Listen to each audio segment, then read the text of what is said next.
Hi friend! So today's video is something that really, I don't know, kind of spoke to me the other day when I was reading, and I was reading in Luke, and it was the chapter where, like, shortly before Jesus was imprisoned, kind of like at the end, and they took him away. There's this one scene where one of his guys, like that's with him, cuts off the ear of one of the servants of one of the, like um, Sahedrins, like one of the leaders. He cut off the ear, right? We all know the story. And then Jesus says, like, no, let's not fight with weapons. Like, let me do this. Like, don't do that. But then he heals the man. So when we look at the situation, we see a few things. Like Jesus, like comes up to the man, like he's first of all saying like don't use any weapons, right? Like, but then when that happened, when that situation went through, Jesus actually goes up and says like, I'll heal you. So he heals the man's ear.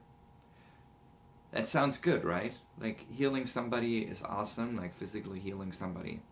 But there's a way deeper meaning to that than just like the physical healing. So what I learned through reading in the Jewish Bible and to studying a little bit like about the Jewish history on it,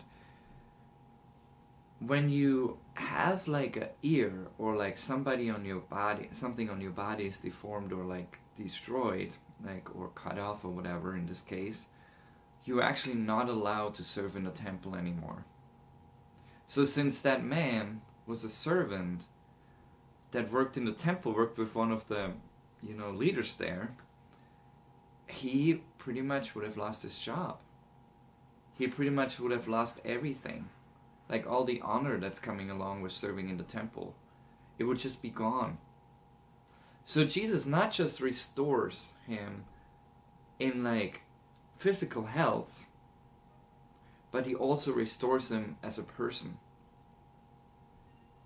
He restores him that he can keep serving in the temple, that he can be coming into the holiest place, and maybe not the total holiest place, but like in the temple and to serve. Because he made him whole again. And I think that's the part that's so important for us to remember.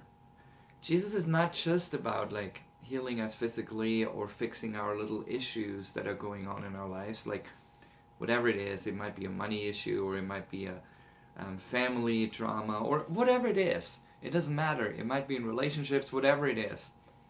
Jesus is not just about like fixing the physical outside thing. Jesus wants to restore the whole person. So when you look through like different situations where Jesus healed people, he didn't just heal them usually. He also said, your sins are forgiven, change your life. Or something along those lines, right? So those people were not just restored in the sense of physical health, but they were restored in every part of their lives. And this is the heart of Jesus. He wants to restore us fully. He wants to restore everything in us. Like he restored that servant. He didn't just restore his ear, he restored him fully that he can keep serving, that he can be like in his job, that he can do all those things. It's amazing. In a sense, coming back to God, because in Judaism it was like the temple was like the holiest place. This is where the place where kind of God would dwell. And the people went there because it had such a high meaning. So not being able to go there would have meant like kind of almost like a cutoff for him in a sense. So it was huge, Jesus restoring him. And you know what? Like the people around us, they need to be restored too. But not just the issues. Like when we, as an example, if we work in the world and we just work with the poor, it's not enough just restoring, like bring them a sandwich or helping them in a certain way, like with money or whatever. No, we need to help them in a holistic way. We have to help them like to be fully restored. Whatever that takes. And not just with the poor, with any person around us. We need to help them to be restored fully, like Jesus restores people. And the only way that can happen is if we bring them to Jesus. And if we do our part and help them restore, because it can really change them. And I just want to encourage all of us. Let us look at the whole situation. Let us look at all of it. And don't just fix the little piece, but let's work together so everything like deeper can be fixed as well.